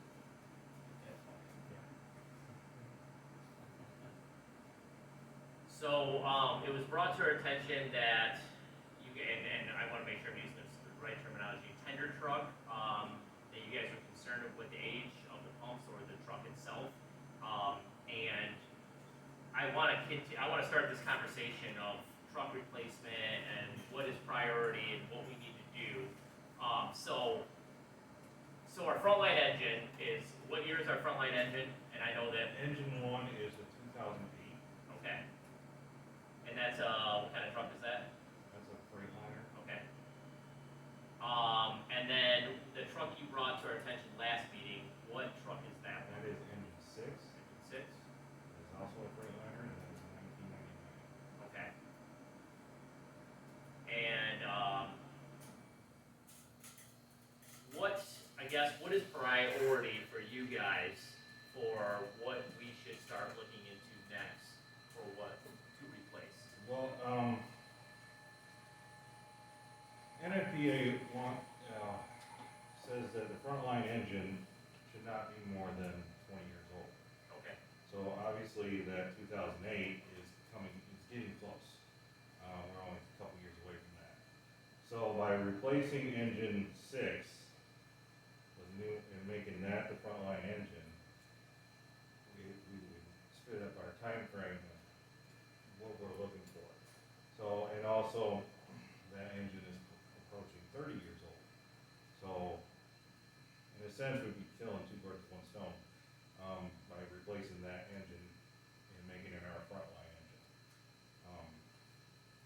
And So- to meet NFPA guidelines of keeping that frontline engine under 20 years. Okay. So those trucks are, I mean, they're obviously different years, but they're essentially the same truck. Yes. Okay, all right, so we could replace the 99, sell that, auction that, and then, put our 2008 as a secondary engine? Yeah, we basically just rotate them, Yep. you know what I'm saying? So Yep. we move the younger one over and use the new one as our first engine out, which is what NFPA states, is that your first engine needs to be no over 20 years. Okay, all right. With that being said, I would like to, I mean, we're gonna, I mean, we don't have the money in our budget in order to do that, so we're gonna have to get creative, whether that we, you know, when's our next election? It would be next fall. Well, I mean, Yeah, technically, there could be an August election or there could be a November election, okay, yes, this year. okay, 2026 will be the governor election, okay. and that's gonna be a contentious one, and then 2028 will be the big one again. Okay. So I would like to start moving ahead and continue this conversation every month, and with a goal of fall of '26, to look at whether that's a special assessment, that's a millage, whatever route we wanna take. Right. And then we have other options as well. We have to look at, do we wanna look at buying a new truck? Do we wanna look at buying a used truck? Do we wanna look at refurbishing one of the trucks? I know that's not normally an option you wanna go down, but I just wanna look at every option to take to our taxpayers, and go from there.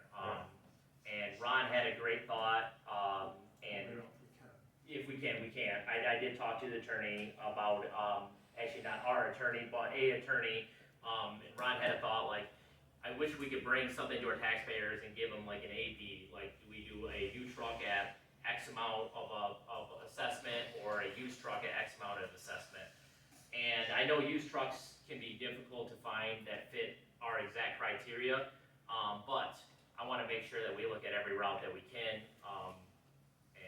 I sat through board review, and it's, you know, people are having a difficult time with their taxes, and the last thing I wanna do is throw a huge assessment on. I do not wanna do that.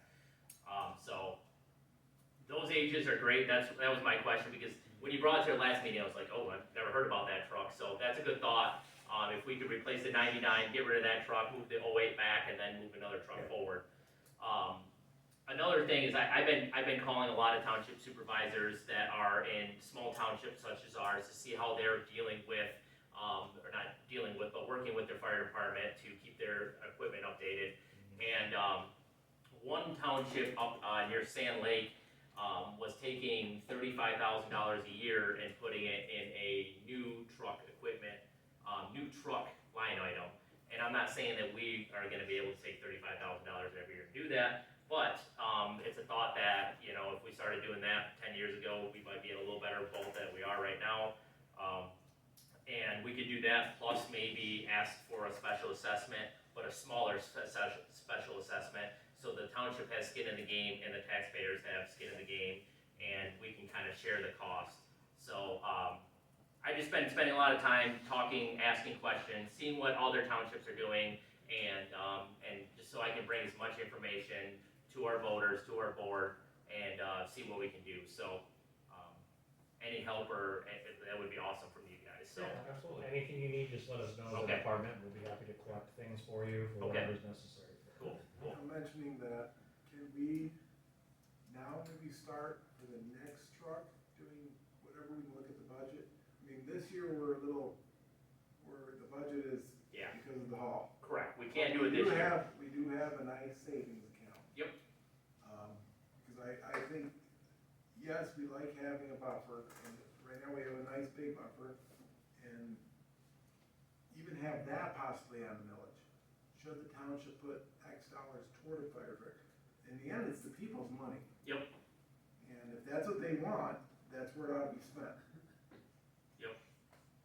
And last, I guess, when I was on board as a trustee and we put this on the ballot, that was I had a lot of squeaky wheels calling me and asking me questions and saying, hey, I would like to see the township put up, you know, if you're gonna ask $200,000 from the taxpayers, I wanna see the township put up $200,000. So you guys aren't just, as they use the term, skin in the game. And so I always keep that in the back of my mind. Where are we getting that money? I mean, in reality, the money we have is the taxpayer money. It There's no is. skin in the game. Absolutely. The money is we have is what we have, and we're gonna repair the hall, and we're gonna have money for elections. And that's, number one thing we have to do is elections and taxes. The only two things we're actually required to do by law. And that's why I want to start this conversation. So I already started a list for next budget year, the things to discuss, and And, but that's why I wanna start this conversation now, and I'm not saying that we'll be able to do that, but I wanna look at every option that we can, so, I mean, I don't have, where's the report? Somewhere over. We currently have, and I know that a lot of this is gonna be expenditures for the year, ending balance $832,503. And I don't know what that budget's gonna look like after, at the end of the year, but again, is that number 50,000, is that 100,000, or, you know, what does that number look like? I don't know, but we don't really wanna start looking at numbers till we start looking at prices of trucks, and then we can kind of backpedal from there and get creative as possible. It's a huge concern, like, how are we gonna fund it? But it's something that we have to look at, for the fire department. And I know it's not we don't have to do it, but, I mean, I don't wanna see something happen to our fire department. So, I'm just gonna explore every option that I can between now and next fall, and what I don't want is wait till next August, and we have to scramble to get, you know, something together, so. We do realize if you don't get a used truck, it's 4-year lead time for a new truck. Yep. So you're already in the gun. NFPA is a recommendation. I mean, NFPA isn't gonna come into our fire department at 20 years and say, you're done, you know, so. That's not gonna happen, but if something does happen to one of our firefighters, and that's part of the truck is part of the reason, liability is an issue, insurance is an issue, their family getting supplemental pay for whatever happens to them is an issue, like, you're getting into areas where you're gonna have firefighters who are not gonna wanna serve on this department because they're not taken care of because rules and standards aren't being followed by I mean, it's the same way as saying you can drive a car without insurance. Right, But if you get in an accident, somebody's hurt, you're screwed. yeah. I So mean, it's stupid to drive without insurance. Township will be, Yeah. And the township will go bankrupt, I'm telling you, and they'll come after everything. Hey, hold on. It's not driving without insurance. yes, We Yeah. looked into the insurance and we talked with an actuary, and it's not the same. Now, I would agree, we wanna get good equipment, I would agree that we need to look at a truck, and that's what I'm saying, I think we need to do whatever we can. Yep. And get on board with that, but it's not like just not having insurance. It might not be to that You extreme, could I have a agree. crash with a 19-year-old truck and a Right. 21, you think that you're gonna get sued with the 21 and not the 19? Well, if But people you have no get leg sued, to they're stand on gonna at that point. So Pardon? it is pretty serious. It'll be the first thing that litigation goes after. I would like, I And a would lawyer just- that wants some money, that's what they're, of course they're gonna, get that loophole. G trucks, what are they gonna do? Hey, I like the fact that Wes is bringing this up now so it can be discussed. absolutely. But at the end of the day, we're gonna have to have Plan B, because this is gonna go in front of the voters. And if the voters don't vote it, we don't get the money. Yeah. So we gotta have other options, so we discuss all the options. It's great to start it now, discuss it every month. I would personally like to talk to you guys, we talked about last month, like a build sheet. I would imagine we got a build sheet on these trucks. So just a few things to start looking at, okay? We can do What that. can we find out there? What is it new? What is it used? When you told me, I thought our front line was an '07. There's a big difference between an '07 and an '08. If you open a door and look at the side panel, it will say '07, manufactured date. But it's listed as an '08, but it was manufactured in '07. But it's listed as a 2008. Okay. There'll be some things that we'll look at that make a big difference on the maintenance expense, is my concern. Yes. Down the road with that. If it's an '08, you're gonna have more cost expense on that. But then we're looking at the pumps, which we're gonna test this week. Yep. We're not sending anything to a fire that's unsafe. Everything's tested, everything passes. It's not like we're sending our firefighters out and they're gonna get hurt because they're on an old truck. It's almost sounded like that's where we were going. Well, it's just, doing that testing is something we have to do also because of NFPA standards in 1911. That's just another requirement. We have to make sure this equipment is working like it should, for the safety of our firefighters. Sure. And that's just another thing, plumb testing, DOT service, hose testing, these are all the things we have to do to make sure we're doing our best to meet those standards. Like old trucks though, just like you drive on the road, at some point you're not able to get parts for these things. You know what I mean? Because they're too old. There's things that you just can't get anymore, and that's starting to happen. Well, that, for example, with that, a few years ago, we had to get I don't remember what the part was, but we had to get a part flown in from Belgium for that 99, because it was, the only place that had it was in Belgium. Oh, and that was a few years ago. That's part of the reason for the standard as well, from MFPA. Yep, my only concern is if we put it on the millage or an assessment at too high of a amount, and if it becomes a yes or no, and people vote it down, we gotta start all over again. If we give them an option, if we can find something that's reasonably used, you might not be able to. But if we can find something that at least if you have an option, because I'm worried if you put on a 2 mil 5-year, that's about $800,000. 2 mils for 5 years, well, that'd be about $1 million. But anyway, because we just had the 2 mil for the roads, brought in 200,000. People are gonna vote that down right now. And I don't wanna see that, because then we gotta start all over again. We've been talking about this now, before I even was up here, last 2-3 years, I don't know, Kirk and Tish people say how long you've been talking about this. And we don't wanna keep kicking this can down the road. Right. We can't. Yeah. So I think, back to Joe's point, taking a look at a build sheet and then, you know, and looking at options of a used truck maybe, and can we buy a 6 or 8 year old truck, and then start looking at how we're gonna fund a new truck 20 years down the road. So, just getting creative any way we can, save taxpayers everything, keep the fire department going, keep everyone safe, and that's really at the end of the day my goal, so. I like that idea, I really do, and I just don't wanna make this sound like it's not the case. But Yeah. if you're buying a used truck from somebody that's only 6 or 7 years old, you're buying somebody's problems. It's no different than buying a used car, and if it's a perfect truck, why would they be getting rid of it, right? And so that's something you wanna think about as well, right? Because our pumps are great now, but if we buy a used truck and move it over, that pump might be total crap. And now you're investing a ton of money in fixing the problems that another department didn't wanna fix. And the same thing goes for buying a brand new truck with DEF, because I own trucks with DEF, I own trucks without Oh, DEF. absolutely. Yep. Yep, and the Totally trucks with agree. DEF are in the shop more than my pre-DEF trucks So are. my point only in that is, they're spending millions of dollars on these trucks, right, or hundreds and hundreds of thousands of dollars on these trucks, and if it's 6 or 7 years old, why are you getting rid of a truck that you spent $600,000 or $700,000 on in 6 years, right? What's the reason for that? So if you are looking into used, you wanna do a heck of a lot of research and figure out why the hell they're getting rid of a truck that they just spent $700,000 on. And the answer to that is, areas that have bigger tax base, rotate out trucks every 5 to 7 years. And, you know, go down to like Bloomfield Township, I was just down there a couple weeks ago, and they have incredible fire department, they have incredible tax base, they have, you know, a lot of funding, so rather than waiting to the 20 years like little, Maple Grove does, they rotate out their trucks on a regular basis, so they don't have to, and those are paid on-call, or paid, you know, fire department, Yeah, so. yeah. So anyways, I just wanna start that, so if we can get some sort of build sheet, and then we can start working back from there, I think that'd be great. And I'm gonna lean on Joe, because he has knowledge with the engine of the trucks and things like that, and to work with me on this, so.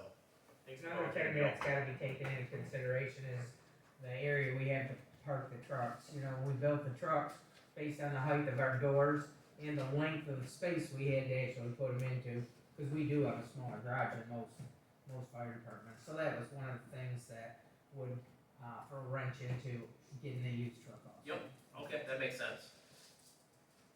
Maybe being they're smaller, they'll only be 500,000. Good luck with that. Yeah. Whatever. Really, if you think about it too, with that, the reason we have single cabs on our trucks, you look around a lot of fire stations, you're not gonna find a lot of single cabs.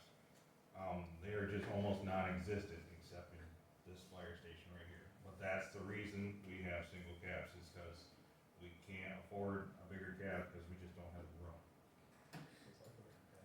Sure, I'd like a bigger cab.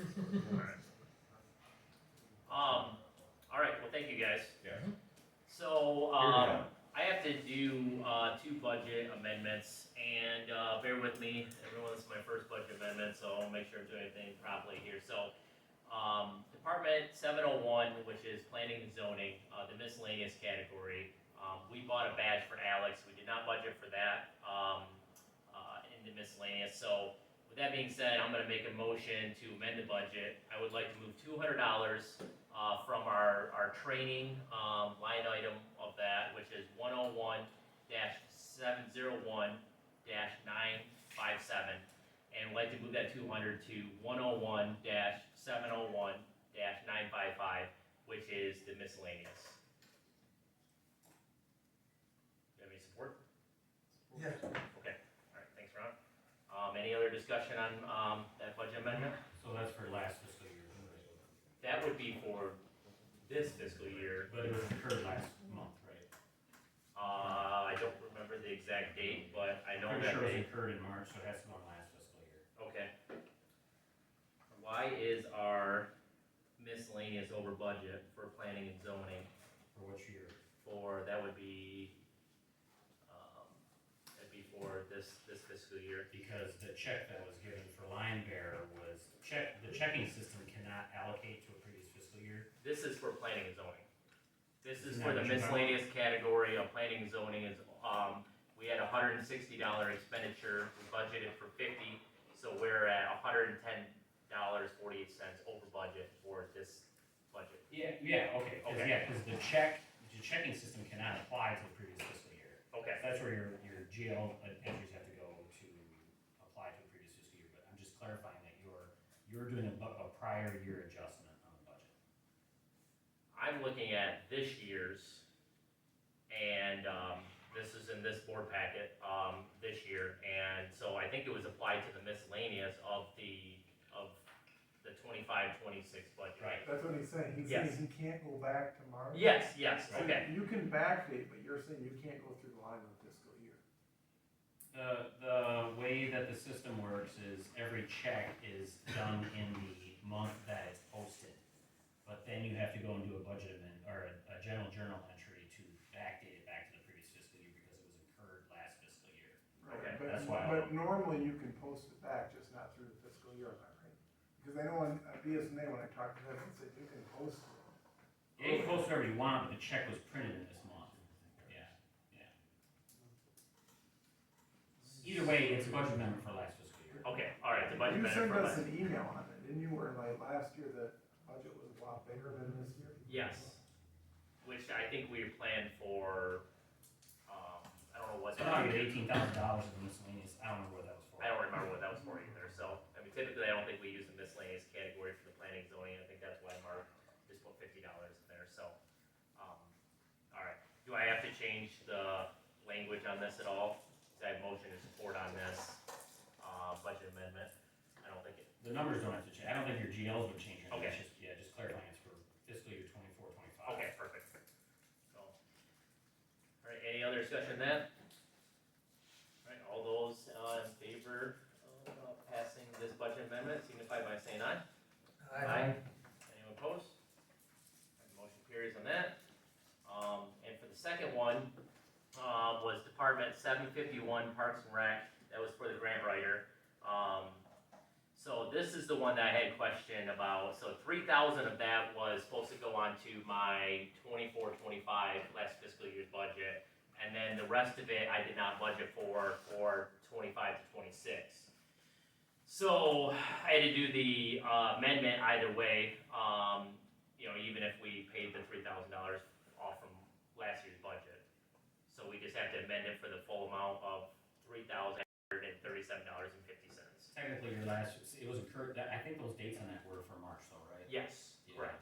So you're applying the whole amount to last fiscal year. Yes, So yeah, you would just do a budget amendment for the increased amount, because you did have $3,000 remaining in the budget. Yep.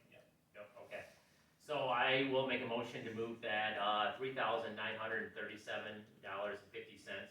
from our general fund 101 to 101-751-801.004. Where in the general fund? Where is it coming from? So this is, I don't know where our fund balance is that. You're on the fund balance?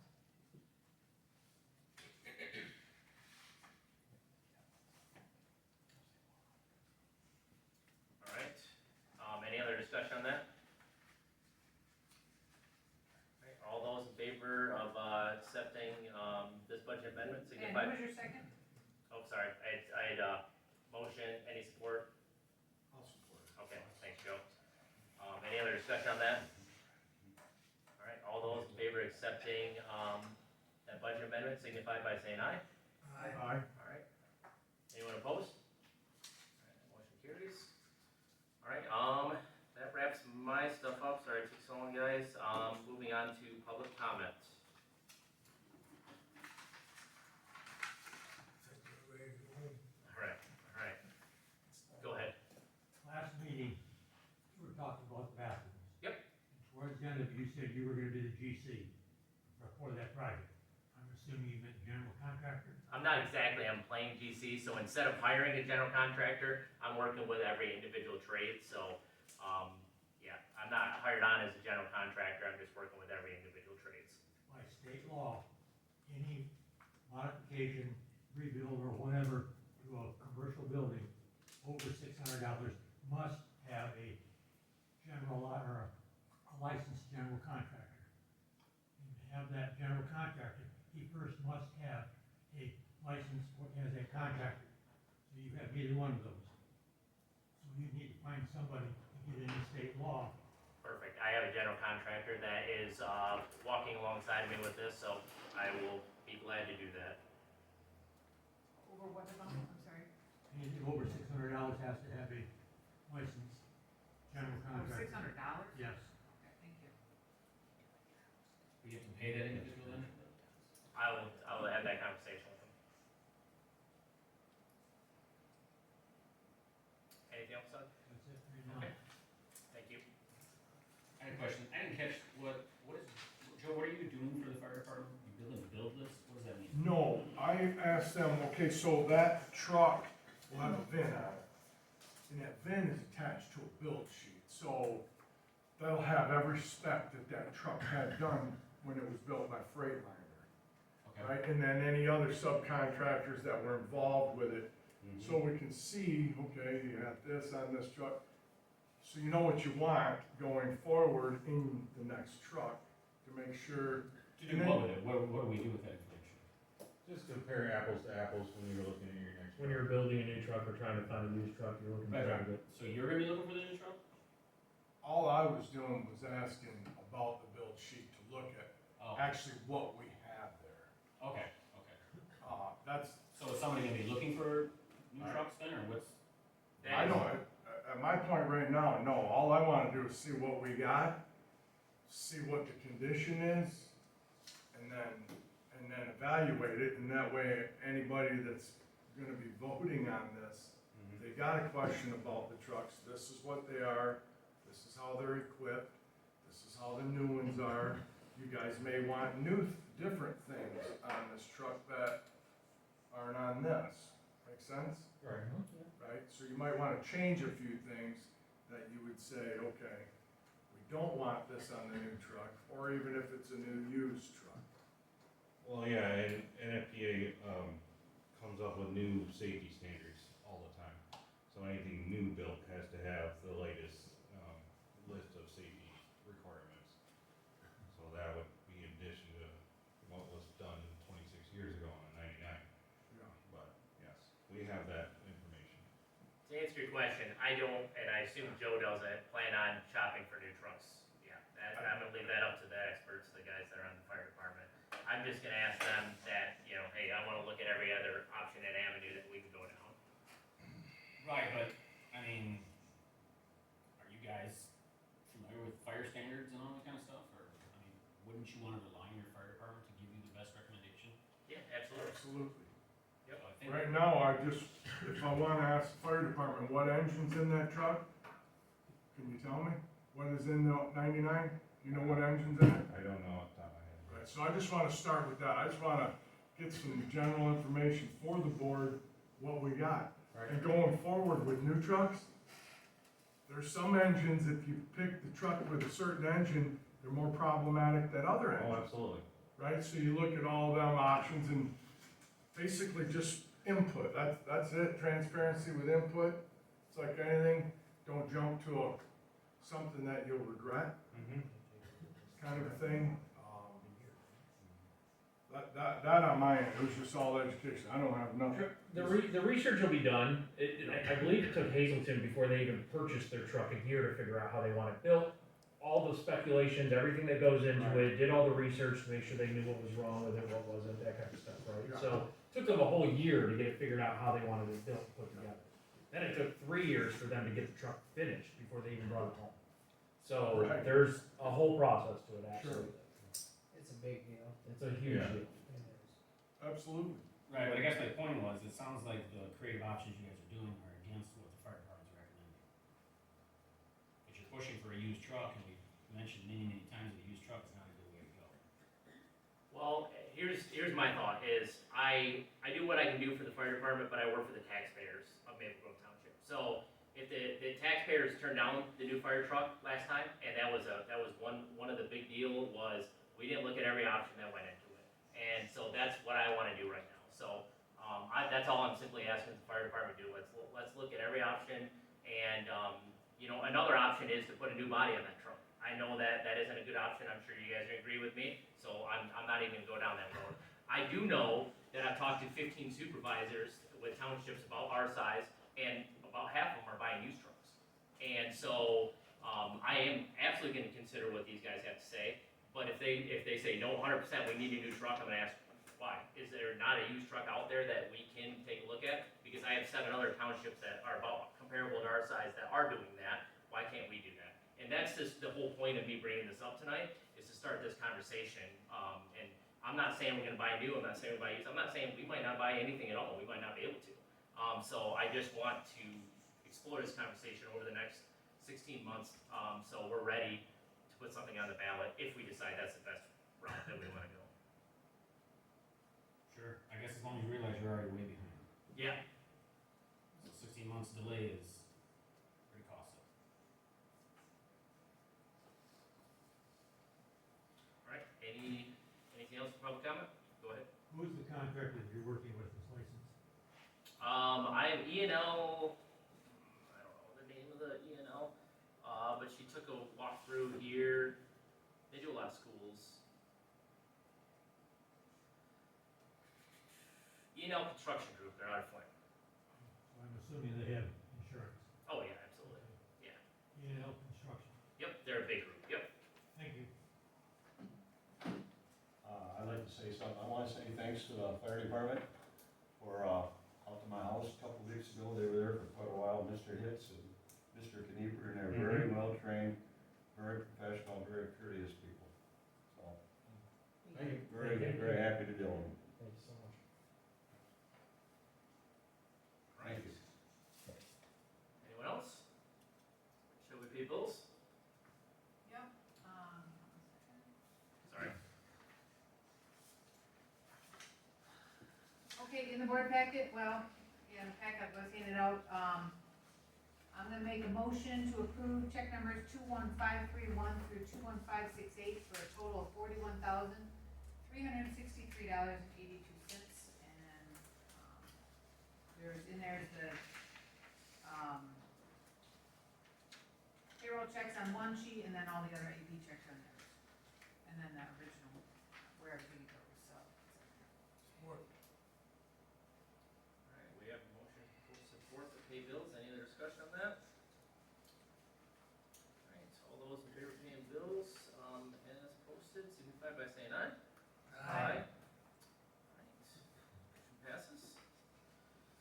All right, and then I move to adjourn the meeting at 8:57. Second. All right, support, motion support. All those in favor of adjourning the meeting, 8:57, signify by saying aye. Aye.